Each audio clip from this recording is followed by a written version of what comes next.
Faraó consegue aguentar. Que é uma pancada após de outra pancada. Podemos até pensar o que ele acha, o que Faraó acha que vai acontecer ou vai mudar depois dos gafanhotos. Será que Deus vai mudar de estratégia, de esquema ali? Vai acontecer algo diferente? Mas Deus já nos falou sobre tudo isso. Faraó, os egípcios, Moisés, os israelitas, esta turma toda que viveu aquelas cenas, aquelas situações, estes todos precisam saber quem é que merece adoração.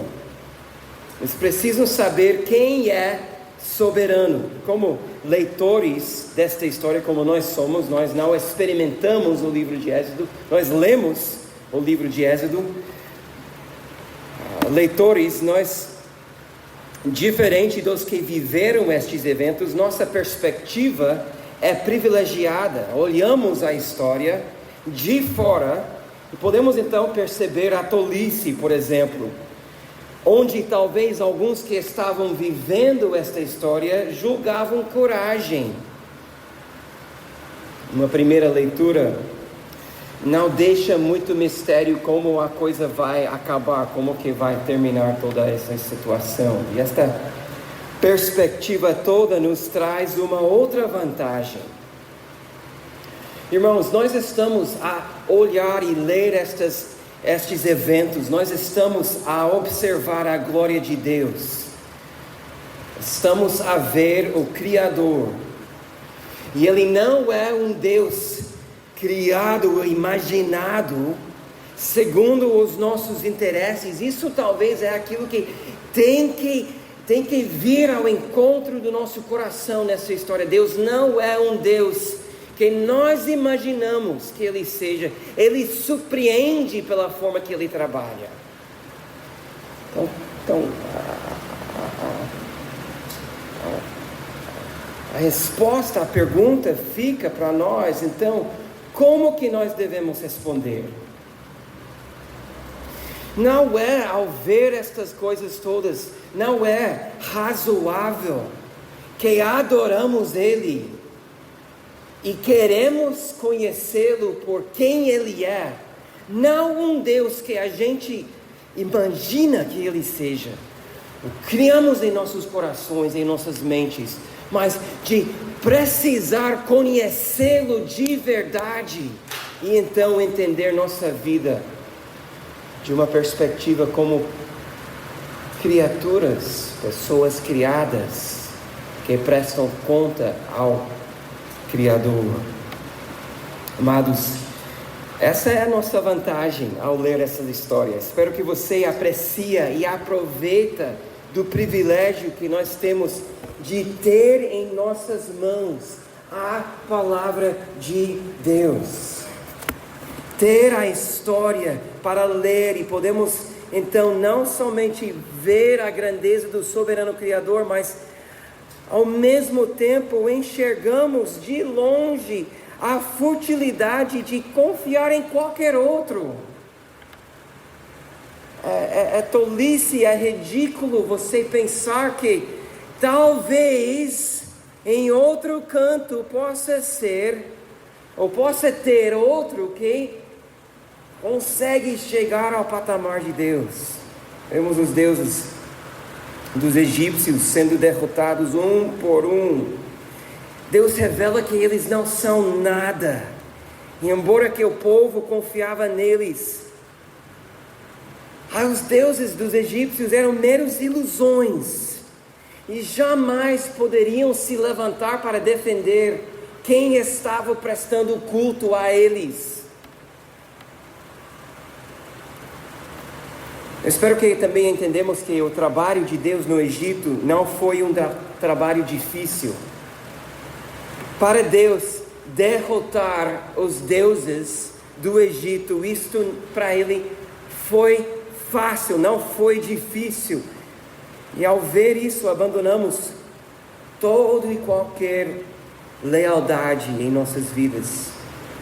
para servir o Senhor somente. Vamos andar rapidamente pelas pragas. E a gente vai fazer isso 2 vezes hoje à noite.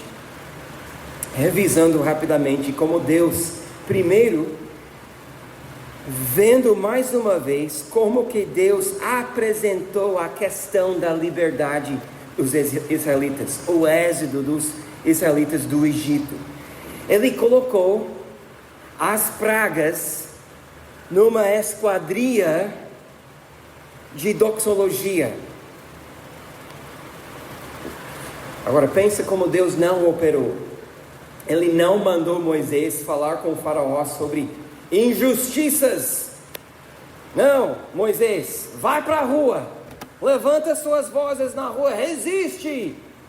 Ele não falou para faraó, faz suas queixas sobre as injustiças.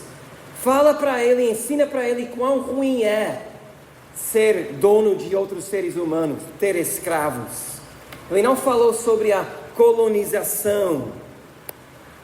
Faraó precisava deixar os hebreus sair para adorar o Senhor. Então, começamos nossa jornada em capítulo 3. Logo no chamado, isso já vimos há um mês já, capítulo 3, verso 18, quando Deus, mandando Moisés para o Egito, disse: e ouvirão o que você vai dizer, e você irá com os anciões do Israel ao rei do Egito, e lhe dirá: o Senhor, o Deus dos hebreus, veio ao nosso encontro. Agora deixe-nos ir caminho de 3 dias no deserto, a fim de oferecer sacrifícios ao Senhor nosso Deus.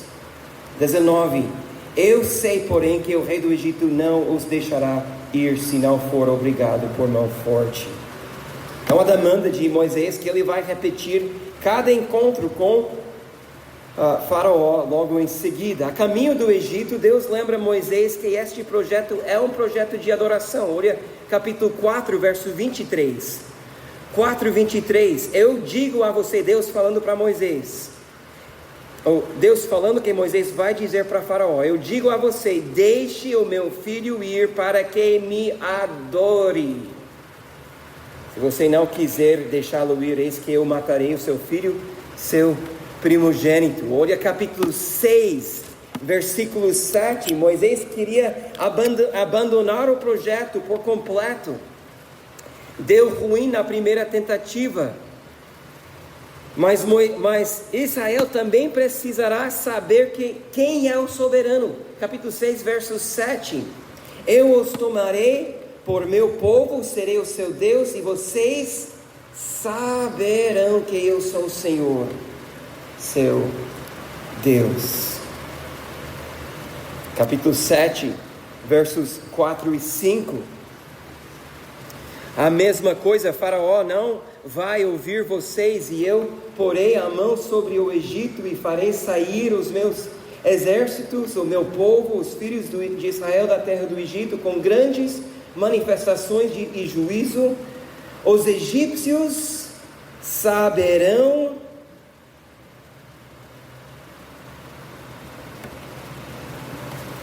Não é bom que a gente saiba quem manda nesta terra. Os egípcios saberão que eu sou o Senhor quando eu estender a mão sobre o Egito. Então o Egito vai saber, Israel vai saber, mas Deus está visando mais do que Egito com todo este projeto do Êxodo. Ele está Ele está a avisar mais do que simplesmente Egito e Israel. Ele está a mostrar para todos, inclusive a nós, que não existe competidor que possa chegar para combater com ele. Olha comigo o anúncio da 7ª praga, capítulo 9, versículo 13. Capítulo 9, versículo 13.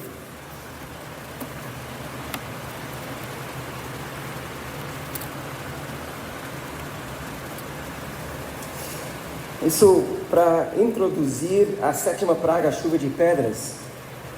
Levante-se de manhã cedo, apresente-se a Faraó e diga-lhe: assim diz o Senhor, o Deus dos Hebreus: deixe meu povo ir para que me adore. Pois desta vez enviarei todas as minhas pragas sobre o seu coração, sobre os seus oficiais, sobre o seu povo, para que você saiba que em toda a terra não há ninguém que seja semelhante a mim.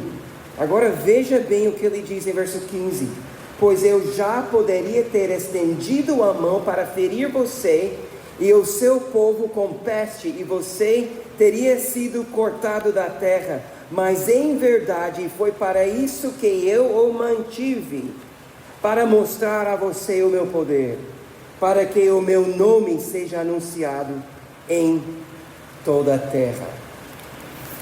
Isto é uma colocação forte, não é?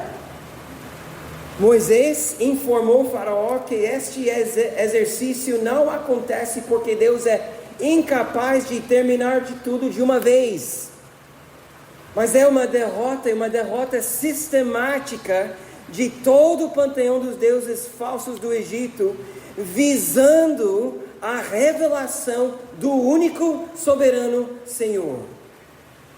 Aliás, nós percebemos que esta mensagem das pragas está visando a nós também, eu e você. A história do mundo está repleta, amados, de homens que se acharam soberanos. Eu lembro quando meus filhos começaram a estudar a história do mundo. O comentário que nós fizemos, o que ouvimos lá em casa, foi uma história de guerras entre líderes e nações que se acharam soberanos. Então a gente começa a pensar sobre a lista daquele povo: Faraó, Salomão, Nabucodonosor, Alexandre o Grande, Napoleão, Hitler, Mão. A lista vai. Nós temos alguns hoje em dia também que estão nesta lista. Mas todos estes ficaram na história, muitos deles com um fim trágico. Eles chegaram ao seu fim, talvez admirados por sua coragem ou liderança, mas eram pessoas falhas, alguns fracassando, sendo derrotados no final. Isto porque reserva-se o direito de ser soberano, o direito de ser soberano a si mesmo. Irmãos, às vezes somos tentados a achar que aqueles que exercitam poder em nossas vidas, em nosso mundo, são aqueles que se dizem os todo-poderosos. Somos tentados, às vezes, quando vier uma perseguição, uma injustiça sobre nós, de rapidamente achar que aquelas pessoas, sejam eles grandes líderes fortes ou até mesmo um chefe ou colega de trabalho, que eles são soberanos. Qualquer outro que exercita autoridade sobre as nossas vidas querem trabalhar muitas vezes como se fossem soberanos. E eles precisam saber, aqueles que nos perseguem precisam também saber que há um só que é soberano. De vez em quando precisamos todos parar para lembrar, até mesmo em nossas próprias vidas, quem de fato é o soberano.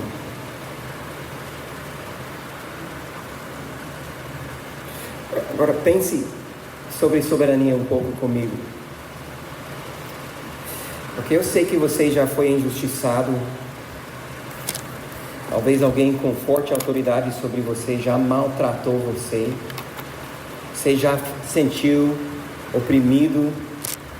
Você já sofreu sobre a mão de alguém que queria te usar, queria te machucar só porque podia. Sei que pessoas têm aproveitado de você. E quando estamos passando por estes momentos, precisamos lembrar quem é o soberano. Soberania não significa somente que Ele é todo-poderoso ou onipotente, como dizemos. Embora soberania inclui isso, Ele é de fato todo-poderoso. Mas como soberano, estamos a dizer que o poder que Ele tem é eficaz. Em si mesmo, Ele consegue cumprir os seus propósitos. Isto é soberania.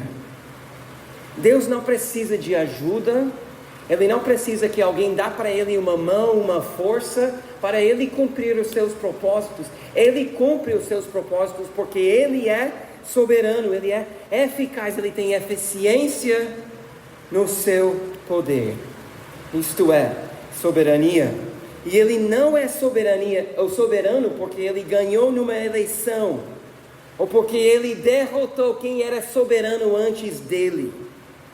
Às vezes achamos que nós fazemos Ele ser grande e soberano ao aclamar Ele a ser grande e soberano.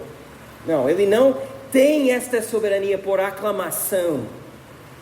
Ele é soberano porque Ele é Criador.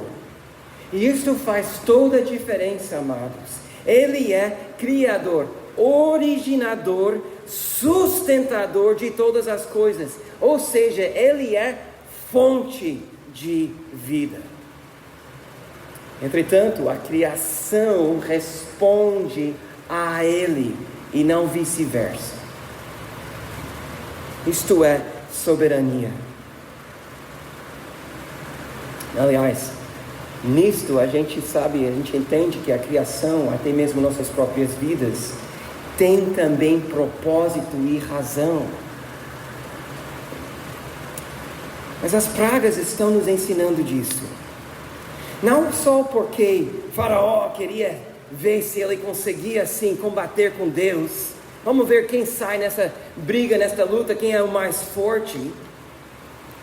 Estamos vendo a soberania de Deus enquanto Deus, por meio do seu profeta, faz a água virar sangue, faz o pó virar piolhos. Ele é soberano, entretanto, Ele consegue chamar os gafanhotos no vento e fazer chegar e cessar a sua palavra, a tempestade.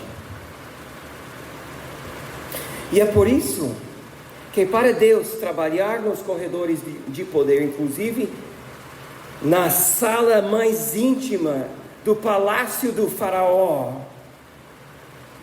não é difícil. Deus até mesmo consegue mudar o coração do rei, porque Ele é soberano.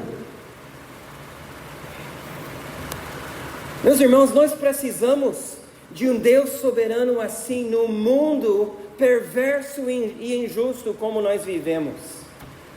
Nós precisamos crer e conhecer este Deus soberano diante de muitos pequenos soberanos que se acham todos poderosos em nossos dias de hoje. Eles estão em tudo que é canto se achando invencíveis. E pessoas estão sofrendo por isso.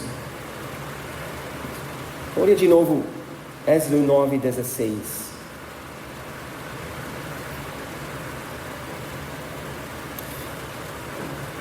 Deus disse: mas em verdade foi para isso que eu o mantive, para mostrar a você o meu poder.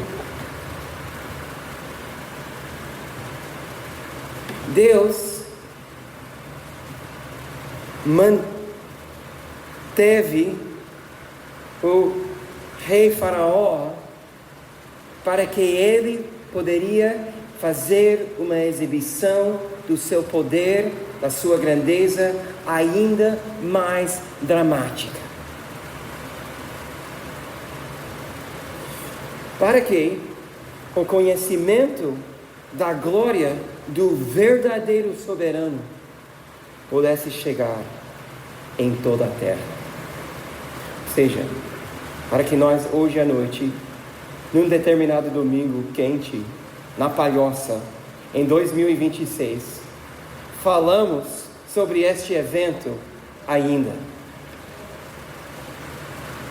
Irmãos, há grande conforto na soberania de Deus. Começamos a pensar nos poderosos mais fortes em nossas vidas. Poderíamos citar vários textos. Olha o que Isaías falou, Isaías 40, verso 15. Eis que as nações são consideradas por ele como um pingo que cai de um balde, como um grão de pó na balança. Eis que ele carrega as ilhas como se fossem pó fino. Nós moramos numa cidade que tem muito orgulho da sua ilha. E para Deus isso é como se fosse nada. Provérbios 21, verso 1. Como correntes de águas, assim é o coração do rei na mão do Senhor. Este o dirige por onde quiser. É isso que estamos a ver aqui em Êxodo 9.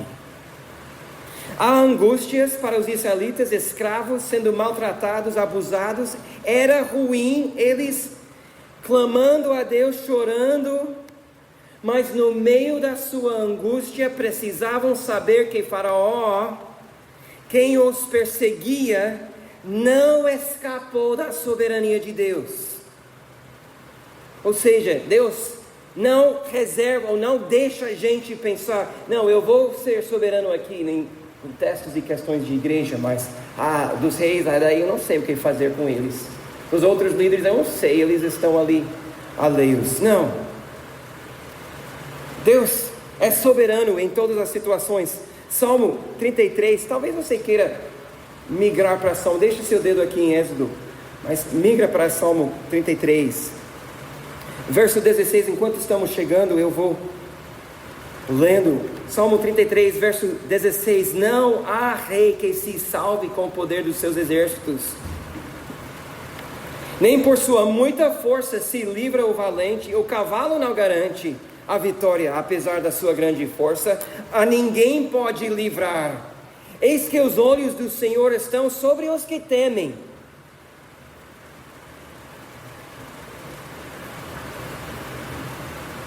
As pragas estão nos dando uma ilustração de Salmo 33, verso 16. E irmãos, estas verdades têm sustentado gerações de crentes que têm sofrido nas mãos de líderes maus, sejam eles reis, ou chefes, ou juízes, ou sindicatos, ou políticos, ou pastores. Os poderosos desta terra podem amontoar forças armadas, bombas podem amar argumentos e situações, poder econômico, aliados trazendo para seu cantinho, mas eles não escapam do poder de Deus, não fogem da soberania de Deus. Agora, se Deus não fosse soberano, Salmo 33 não teria conforto nenhum para nós. Que adianta Deus dizer que não resiste Deus com força do seu exército e cavalos? O que adianta isso se Deus não consegue cumprir a sua palavra?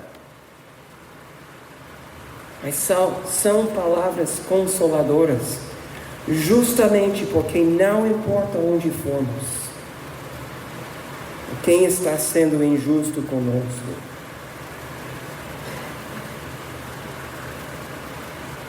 Deus reina ainda. Deus reina ainda. Devemos ceder, devemos se entregar à angústia, devemos achar que eles vão ganhar afinal. Não vão. Israel precisava temer Faraó. Amados, Deus estava a manter Faraó manter ele, justamente para que Israel pudesse enxergar o quão pequeno era o grande faraó do Egito. E é porque Deus é soberano que conseguimos ver nele o nosso refúgio. Se você está aberto em Salmo 33, olha Salmo 35. E eu só escolhi este salmo porque ao refletir sobre isso, os meus olhos caíram nestes versículos, mas provavelmente dentro de Salmo 33 poderíamos achar a mesma coisa. Mas porque Deus é soberano, Salmo 35 também é possível. Veja como começa, verso 1: ó Senhor, defende a minha causa contra os que me acusam, luta contra aqueles que me atacam, embraça o escudo e a couraça, e ergue-te em meu auxílio, empunha a lança e reprime o passo dos meus perseguidores. Dize a minha alma: eu sou a sua salvação. Sabe por que podemos orar assim? Porque Deus é soberano. Sabe por que Deus pode te sustentar na sua angústia, no dia da sua tribulação, ou quando caem sobre si como ondas do mar as angústias de situações que estão fora do seu controle, ou vem sobre você alguém poderoso perseguindo você. Você tem um Deus soberano em quem você pode esconder. Isto é uma mensagem que nós precisamos. Deus é soberano em todas as nossas vidas. Bem, voltando para Êxodo, uma segunda e última lição sobre as pragas aqui tem a ver com a negociação que aconteceu entre Faraó e Moisés ao longo das pragas. Êxodo 8, verso 8, nós lemos algumas semanas atrás. Faraó não aguenta mais as rãs em todo lugar e pediu alívio, e então prometeu permitir o povo sair. Capítulo 8, verso 15, ele voltou para trás e endureceu seu coração uma vez que viu que as rãs haviam morrido. A próxima negociação que acontece, olha capítulo 8, verso 25, nós lemos semana passada este versículo. Depois das moscas, Faraó disse que eles poderiam sacrificar, mas não podiam ir muito longe. Faraó diz: tá bom, então vão lá e adora seu Deus, mas fiquem aqui no Egito, não saiam aqui da terra. Moisés insistiu que eles têm que sair, pois Deus mandou eles ir um caminho de 3 dias, isso é verso 27. Veja comigo: temos de ir caminho de 3 dias ao deserto e oferecemos sacrifícios ao Senhor nosso Deus, como Ele nos dizer. De novo, ao ver o alívio das moscas, Faraó endureceu seu coração e voltou para trás.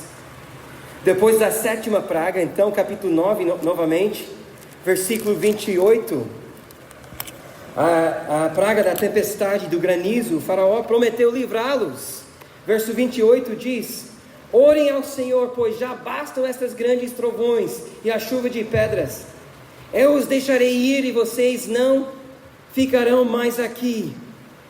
Mas Moisés já sabe que isso tudo é mentira, e ele já diz: eu vou aliviar a praga, mas eu já sei que você vai voltar para trás. Pulamos para a próxima praga, capítulo 10, olha verso 18 na sua Bíblia. Versículo 8, não 18, 8. Então Moisés e Arão foram conduzidos à presença de Faraó, e este lhes disse: vão e adoram ao Senhor, o seu Deus, mas eu gostaria de saber quem são os que irão. Isto é antes da praga dos gafanhotos. Então, em seguida, Faraó disse: vocês podem sair, vocês adultos podem sair, mas as crianças vão ficar aqui. Para Moisés isto é inegociável. Verso 9, então, vem os gafanhotos. Ao ver o estrago, o faraó tem uma resposta diferente, verso 16. Mas agora vemos que Deus endureceu o coração de Faraó. Capítulo 10, verso 24. Depois da nona praga, Faraó insiste que todo mundo pode ir, mas que eles não poderão levar seus animais. Depois de 3 dias de escuridão tão forte que ninguém conseguia nem mexer, escuridão opressiva, e Faraó diz: chega com isso, vão, adoram seus deuses, mas o seu Deus, mas não levem junto o seu gado. Mas é interessante que ao ler o progresso aqui, nestas alturas, a negociação não é nada mais do que uma formalidade. Está começando a ficar óbvio para todos que Faraó já foi vencido. Verso 29, quem está controlando a situação agora é Moisés. Moisés respondeu: como queira, nunca mais tornarei a ver o seu rosto.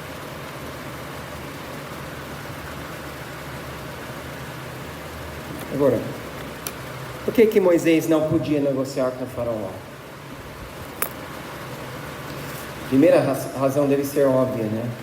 Lembra de Salmo 33, 16? Não há rei que salva. Então, esse é o negócio, a questão. É o rei que tem que submeter a Deus, e não Deus que se submete ao rei. Eu espero que nós todos entendemos disso. Moisés não está negociando em má fé, ele não é um radical. Ele está agindo de acordo com a cosmovisão, o entendimento do mundo correto. Ele está agindo de acordo com a verdade. Imagina como que ficaria se Moisés negociasse com o faraó. Imagina faraó convidando Moisés: vamos lá Moisés, vamos eu e tu, nós somos 2 líderes grandes, a gente sabe nossa língua um com o outro, vem para meu time. Eu vou ser menos cruel com os israelitas, mas eu vou dar para você uma casa de praia. E daí você pode então passar o restante da sua vida olhando futebol, comendo churrasco, caminhando na praia, descansando. Ou talvez Moisés poderia ter pensado: tá bom, então chega, Egito já sofreu demais, vamos deixar quieto assim. Mas qual seria o resultado desse tipo de negociação? Qual seria o resultado se Faraó conseguisse negociar uma saída? Faraó continuaria se achando poderoso.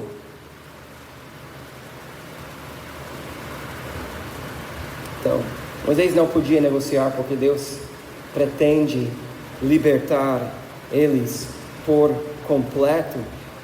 Mas outra lição que nós vimos aqui: Deus está a tirar eles do Egito, mas também percebemos que Egito tem que sair dos israelitas também. Em seguida, na história de Êxodo, embora entre este ponto e o acontecimento no relato do livro passam muitos capítulos, mas não é muito tempo em termos cronológicos. Acontece que os israelitas caem em idolatria. Lembram que Arão falou quando todo mundo achou que Moisés estava lá em cima do Monte Sinai por tempo demais, que provavelmente Moisés, que havia liderado eles fora do Egito, agora foi lá naquela tempestade e deve estar morto já. Não temos notícia dele. E eles estão começando a ficar assim. Se você nunca leu esta parte da história, então vai no Êxodo, lendo no Êxodo. Então Arão tem uma oportunidade de liderar o povo, ele pega todo o ouro do pessoal, ele pega este ouro, faz um bezerro de ouro e convoca a todos. Qual foi a convocação? Lembrem? Venham, adorem o Deus que tirou vocês do Egito. Que era uma questão de adoração, não é? Era uma questão de adoração. Porque eles podem sair do Egito, mas Egito ainda estava no seu coração. E é por isso que Deus exige que toda a nação, homens, mulheres, idosos, jovens, crianças, todos os seus bens e animais saíssem. Pois assim que tiver idolatria em seus corações, eles permanecerão escravos, não importa onde for. Pessoal, cada vez mais entendo que este é principal, e é principal no livro de Êxodo, aqui é principal em nossas vidas também. Há um só Deus de toda a criação, e Ele exige que nós o adoramos, amamos com todo o nosso ser, que não tenha ninguém, nenhum outro Deus acima dele em nossos corações. Eu espero que aquilo que você tem como um cristão não é uma religião que passa de religiosidade e chega a ser adoração verdadeiro. Porque o livro de Êxodo existe para arrancar do nosso coração qualquer inclinação de pensar que há outro Deus que compete com o único Senhor e Salvador. Vamos lá. É o primeiro dos famosos 10 mandamentos. O primeiro. Lembra o que Deus falou? Não tenham outros deuses diante de mim. Esta ainda era a questão que Israel precisava entender. Eles precisavam entender disso ao sair do Egito. Quem é soberano? Quem é Senhor? Quem é o mais forte? E enquanto Moisés está lá recebendo essas leis, eles estão lá embaixo pensando, talvez a gente consegue um bezerro de ouro. E vamos dizer que foi ele que nos tirou do Egito. Mas há um só Deus, e não adianta nós pensarmos assim, tudo bem, eu acredito em Deus, você acredita em Buda, o que tem? Mas a história de Êxodo insiste conosco que não podemos ser passivos nessa questão. Há um só verdadeiro Deus, entretanto, Faraó tem que ceder. Ele tem que ceder, ele tem que submeter a Deus por completo. Amigos, por isso que dizemos que isso tudo aqui em nossa vida cristã não é um exercício religioso. A Bíblia toda ensina esta lição para nós. A nossa adoração cairá se nós não entendemos deste fato. Não estamos aqui para adorar um entre outros. Não é porque Ele está aqui e nós estamos adorando que Ele é quem Ele é. O Senhor Jesus encontrou com alguém muito religioso. Essa história se encontra em Lucas 18, no Novo Testamento. O cara perguntou para Jesus: bom mestre, o que eu faço para herdar a vida eterna? E Jesus não respondeu a ele que ele precisava se batizar, ou que ele precisava dizimar, ou que ele precisava fazer qualquer outro exercício religioso, ou exibir outra coisa. Lembra o que Jesus disse? Ele nem falou: creia no Senhor Jesus e será salvo. Ele perguntou ao menino: por que me chama bom? Não há nenhum bom, somente Deus. Estranho, não é? Eu não teria dito isso se o menino viesse me perguntar isso. O que eu posso fazer para herdar a vida eterna? Pronto. Então, prato feito. Vamos lá, Jesus. E ele diz: por que você me chama de bom? Porque há um só que é bom, Deus somente.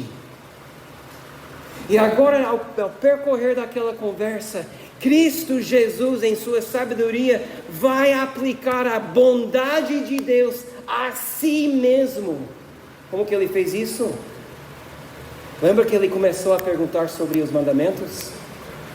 Você conhece os mandamentos: não adulterarás, não roubarás, não matarás.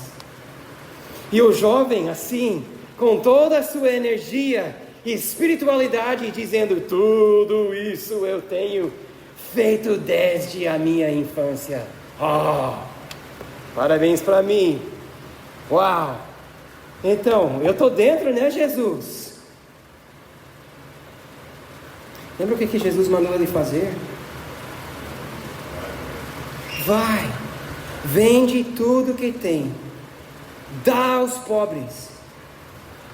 Agora, se ele tivesse dito isso somente, a gente teria um dilema. Mas ele não parou. Qual foi o final? Depois vem e siga-me.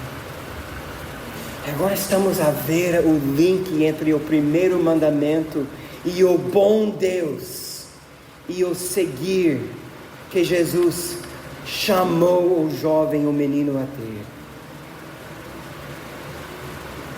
O menino achou ruim ele ter que vender os seus pertences. Ele saiu triste. Por quê? Por que ele saiu triste? Primeiro, porque ele não via Jesus como bom de fato. Ele tinha outros tesouros que eram bons para ele. E este revela o coração. Te revela o coração. Ele tinha outros deuses diante do Senhor. Ele estava com outros deuses antes do verdadeiro único Deus. E quando Jesus fala para ele: siga-me, o que é que Jesus está dizendo afinal? Por que Jesus não disse para ele: depois que você vende tudo que você tem, dá aos pobres, segue a Deus, o bom Deus? Por que ele não falou isso? Porque ele é o bom Deus. Se ele não for, então ele está culpado de quebrar também o primeiro mandamento. Ele não tem razão de dizer: vem e segue-me. Não cabe ele a dizer isso. Mas se ele for de fato Deus verdadeiro, faz todo sentido seguir Jesus. É razoável, é lógico e é melhor. O jovem não conseguiu fazer isso porque ele estava a adorar outros deuses. Ele viu em Jesus algo de menor valor do que ele já tinha na sua vida. Então ele disse: eu prefiro minha religião do que a salvação.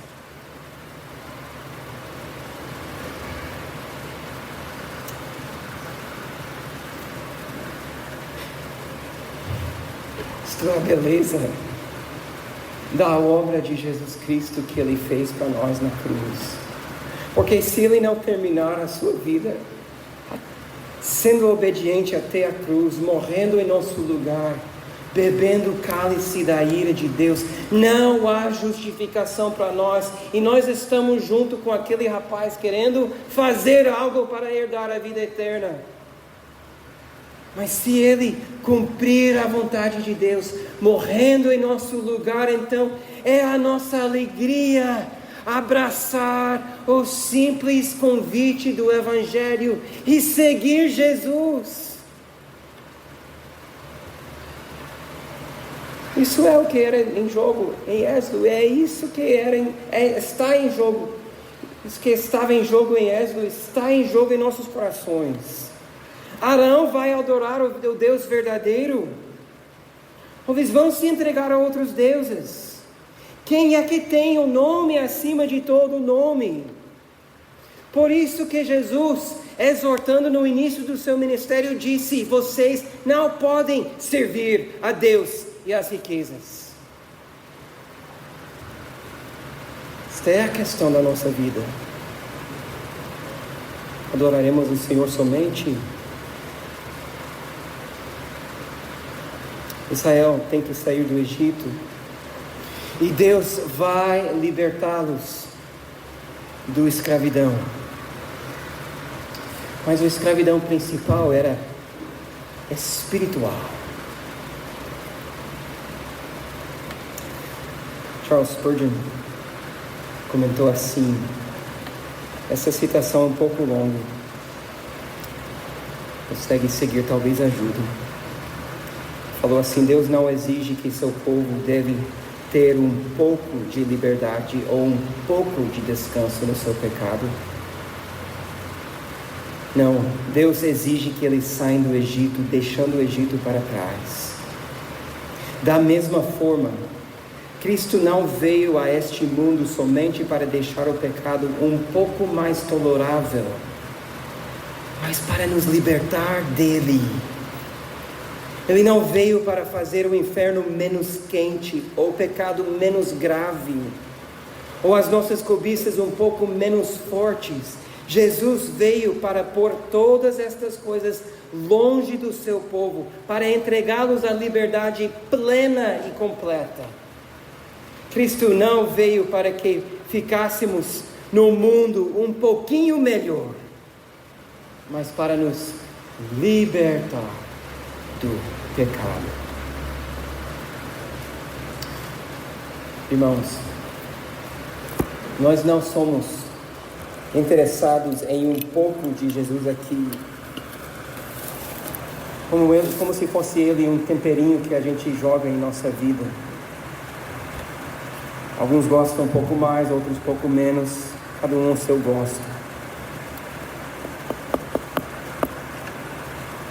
Não podemos servir dois mestres. Há um só, soberano sobre toda a terra. Também não queremos uma liberdade parcial. Não podemos fazer um banquete no Egito.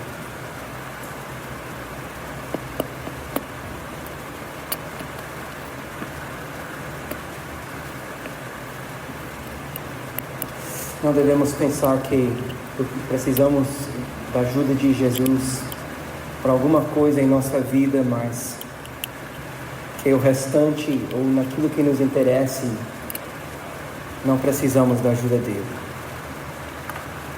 Não conseguimos nossa vida por conta. Se você está aqui hoje e você não conhece o Senhor como seu próprio Salvador, amigo, você está numa escravidão terrível, pior do que os israelitas no Egito. Você precisa conhecer o Salvador, o amador da sua alma. Não engane seu coração.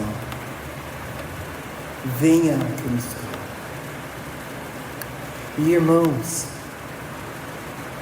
vamos parar com esta brincadeira de achar que conseguimos levar a nossa vida por nossa própria conta, mas escondemos-nos no soberano Deus, porque Ele é capaz, não somente de começar uma boa obra em nossas vidas, mas de completar esta obra, e precisamos dele em tudo.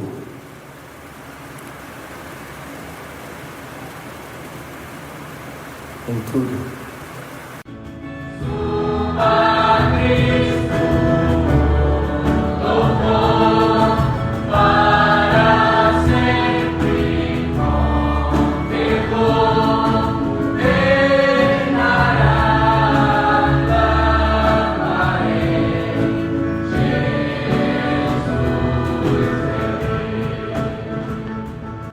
Palavra em PH é o Ministério de Pregação da Igreja Bíblica Cambirela. Nós reunimos todos os domingos às 18 horas na Palhoça, na Grande Florianópolis. Busque por Igreja Bíblica Cambirela no Google ou procura no Instagram @ebc.palhoca.